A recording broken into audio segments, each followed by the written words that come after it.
New Year's resolution, eat more vegetables. I think everybody knows the government advice, you've got to eat 5 a day. So this is the time of year you might think about buying some seeds for the new season.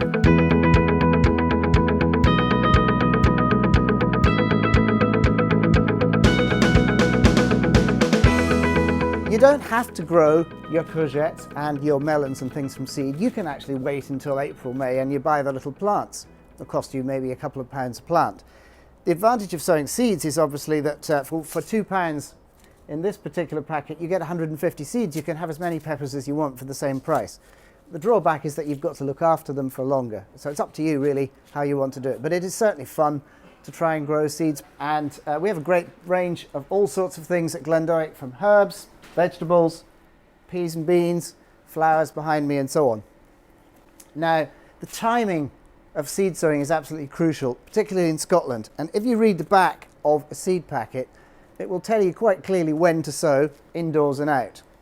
Now, I would take that with a little bit of a pinch of salt in Scotland, and usually I would add 1 month. So if it says sow indoors in January to March, I would move that from February to April.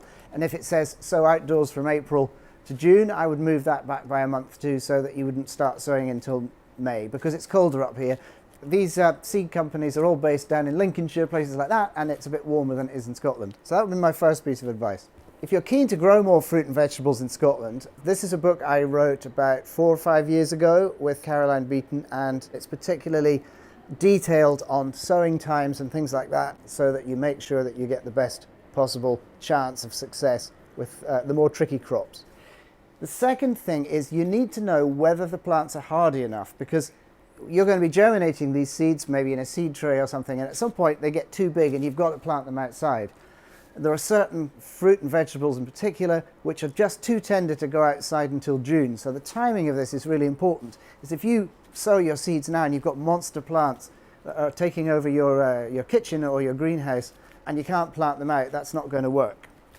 And it's particularly true of this little set I'm looking at here: melons, tomatoes, peppers, courgettes. These are all very, very tender plants. They really need warmth to germinate. If you just put them in a cold greenhouse, they'll just sit there and do nothing. They say they need 20 to 25 degrees to germinate. Now, there's no way you're going to be heating your greenhouse to 20 to 25 degrees.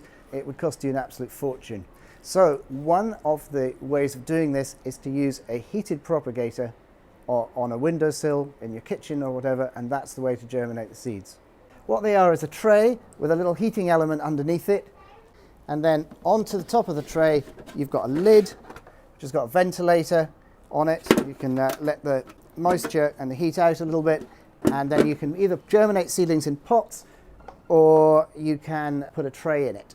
They're very cheap to run. This big one here is an 18-watt propagator, and this little one below is only 8 watts, so that's less than running a light bulb. Much cheaper than putting the heating on in your greenhouse at this time of year, and very easy to keep at the sort of temperature that these seedlings like to germinate.